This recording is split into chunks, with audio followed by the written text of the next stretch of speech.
लिबिया के शहर बेनगाजी में एक ऐसी खौफनाक कहानी सामने आई जिसने वहाँ के लोगों को हिला कर रख दिया।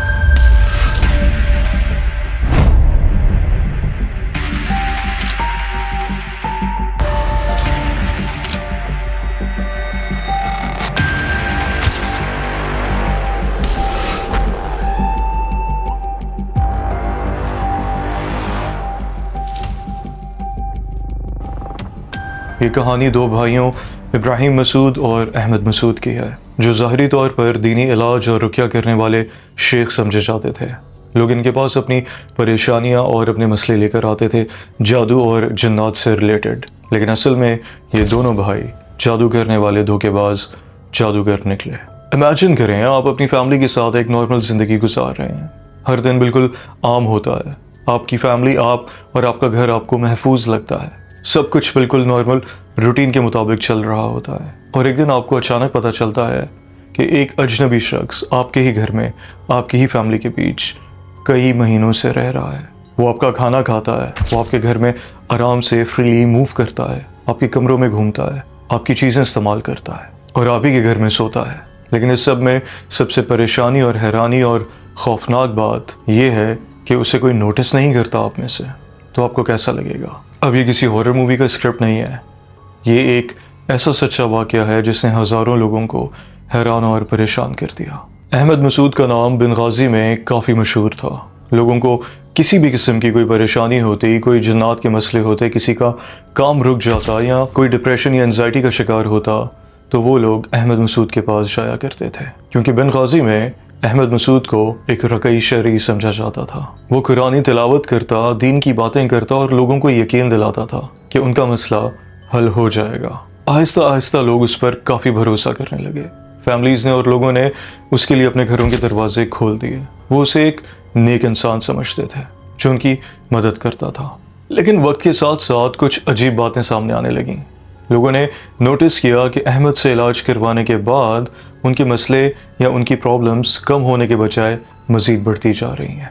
एक आदमी ने बताया कि उसका बिज़नेस अच्छा खासा चल रहा था, लेकिन अहमद और इब्राहिम से मिलने के बाद उसका बिज़नेस रुक गया। उसकी ज़िंदगी आहिस्ता आहिस्ता तबाह होने लगी। वो डिप्रेशन और एंजाइटी का शिकार होने लगा। वो लोगों से अलग रहने लगा। अहमद ने बाद में सोचा कि क्यों ना मैं अपने भाई को, जिसका नाम इब्राहिम है, उसे भी इसमें शामिल कर लूँ। अब क्योंकि ज़ाहिर है वो उसका भाई था, तो वो उसी की तरह की सोच रखता था। तो अहमद ने जब इब्राहिम से पूछा कि क्या तुम ये करना चाहोगे, उसने बग़ैर सोचे समझे फ़ौरन हामी भर ली कि हाँ, मैं भी ये करना चाहूँगा। फिर ये दोनों भाई अहमद और इब्राहिम मिलकर लोगों के ऊपर काला जादू, अमलियात और तावीज़ करने लगे और उनको इसी तरह से अपने काबू में रखते। अब ये दोनों भाई अहमद और इब्राहिम लोगों के घरों में जाकर रिचुअल्स परफॉर्म करने लगे, जिसमें ये लोग उनकी दीवारों पर अलग अलग तरह के निशान बनाते थे, उनके घरों के कोनों में कीलें लगाते थे और उनसे बाल, खून और अलग अलग तरह की चीज़ें डिमांड करते थे। और ये उनसे कहते थे कि ये सब वो उनकी मदद करने के लिए कर रहे हैं, उनका मसला हल करने के लिए कर रहे हैं, जबकि असल कहानी कुछ और थी।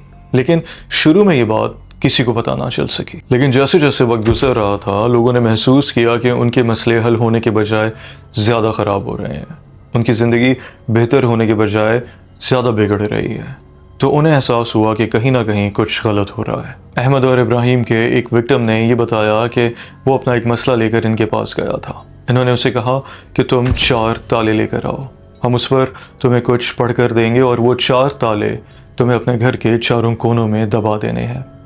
उसने वैसा ही किया, लेकिन इसके कुछ टाइम के बाद उस इंसान का बिजनेस कोलैप्स हो गया और वो डिप्रेशन में चला गया।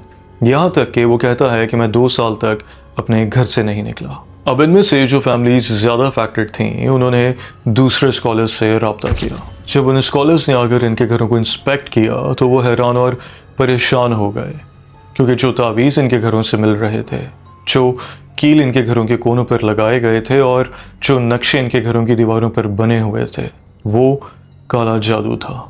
जब ये बात स्कॉलर्स ने उन फैमिलीज़ को बताई कि जिन्हें आप शेख समझ रहे थे और अपनी मदद करने वाला, दरअसल वो आप पर जादू कर रहे थे, तो वो फैमिलीज़ खुद बहुत हैरान और परेशान हो गईं और डर गईं। اب جیسے ہی یہ بات پھیلی تو بنغازی پولیس کو الگ الگ لوگوں کی طرف سے احمد اور ابراہیم کے بارے میں کمپلینٹس آنا شروع ہو گئیں۔ ایک کے بعد الگ الگ لوگ سامنے آنے لگے۔ انہوں نے پولیس کو بتایا کہ کس طرح ابراہیم اور احمد نے ان کے اوپر جادو کیا اور وہ کس طرح فائنینشلی تباہ ہو چکے ہیں۔ کچھ مینٹلی بروکن اور انزائٹی اور ڈپریشن کا شکار تھے اور کچھ رو رو کر اپنی کہانیاں سنا رہے تھے پولیس کو۔ پولیس نے احمد اور ابراہیم کی تلاش شروع کی اور کافی مشکل اور محنت کے بعد احمد مسعود اریسٹ ہو گیا، لیکن ابراہیم ابھی تک غائب تھا۔ پولیس انویسٹیگیشن کے دوران احمد نے ایک ایسی بات پولیس کو بتائی جس سے پولیس بھی حیران ہو گئی۔ اس نے بتایا کہ ابراہیم ایک بہت ہی امیر فیملی کے گھر رہ رہا ہے جن کا نام الحاسی فیملی ہے۔ پولیس نے پوچھا کیا وہ فیملی ابراہیم کو چھپا رہی ہے، جس کے جواب میں احمد نے کہا کہ نہیں، وہ فیملی نہیں جانتی کہ ابراہیم ان کے گھر میں رہ رہا ہے۔ اس کے بعد پولیس فوراً الحاسی فیملی کے گھر پہنچی۔ وہ فیملی کافی امیر اور رسپیکٹیبل اور دیندار تھی۔ جب پولیس نے انہیں کہا کہ ابراہیم مسعود آپ کے گھر میں موجود ہے، وہ فیملی حیران ہو گئی اور کہنے لگی کہ نہیں، اس نام کا کوئی شخص ہمارے گھر میں نہیں ہے۔ پولیس نے گھر کی تلاشی لینے کی پرمیشن مانگی۔ اس فیملی کو پورا یقین تھا کہ ان کے گھر میں اس طرح کا کوئی شخص نہیں، تو انہوں نے پولیس کو پرمیشن دے دی۔ ایک بات اور، پولیس اپنے ساتھ جاتے ہوئے رقیہ ایکسپرٹس کو بھی ساتھ لے کر گئی تھی۔ پولیس اور رقیہ ایکسپرٹس جب گھر کے اندر گھسے تو انہوں نے ایک ایک کمرے کی تلاشی لینا شروع کی، اور اس تلاشی کے بیچ میں جب ایک کمرہ کھولا گیا تو وہ حیران ہو گئے، کیونکہ دروازہ کھولنے پر جو انہوں نے دیکھا اس نے ان کو ہلا کر رکھ دیا تھا۔ کمرے کے اندر ابراہیم مسعود بیٹھا تھا اور وہ کچھ پڑھ رہا تھا، جیسے کوئی ورچوئل پرفارم کر رہا ہو، اور اس کے آس پاس جادو کرنے والی چیزیں پڑی ہوئی تھیں۔ یہ سب دیکھ کر پولیس اور رقیہ ایکسپرٹس کافی حیران ہوئے، لیکن ان کے ساتھ ساتھ وہ فیملی خود بہت پریشان ہوئی اور چیخنے اور چلانے لگی کہ یہ شخص کب سے ہمارے گھر میں ہے اور یہ یہاں کیسے رہ رہا ہے اور یہ کسی کو نظر کیوں نہیں آیا۔ پولیس نے اسے فوراً اریسٹ کیا۔ بعد میں الحاسی فیملی سے انویسٹیگیٹ کرنے پر پتہ یہ چلا کہ ان کی ایک بیٹی تھی جو بیمار تھی، اور اس وجہ سے انہوں نے احمد اور ابراہیم سے کچھ مہینوں پہلے کانٹیکٹ کیا تھا، اور جب ابراہیم نے ان کے گھر جا کر ان کا بڑا اور خوبصورت گھر دیکھا اور یہ دیکھا کہ یہ فیملی کتنی امیر ہے، تو اس نے وہیں یہ ڈیسائیڈ کر لیا تھا کہ میں اسی گھر میں رہوں گا۔ پھر مزید تحقیق کرنے پر یہ پتہ چلا کہ اس نے اس گھر کے چاروں کونوں پر کیلیں لگائی تھیں اور اس گھر کی دیواروں پر الگ الگ طرح کے سمبلز بنائے ہوئے تھے، اور اس گھر کی کچھ مخصوص جگہوں پر اس نے کچھ تعویذ رکھے ہوئے تھے، جس کی وجہ سے اس پوری فیملی کو ابراہیم کی پریزنس اور موجودگی کا احساس نہیں ہوتا تھا۔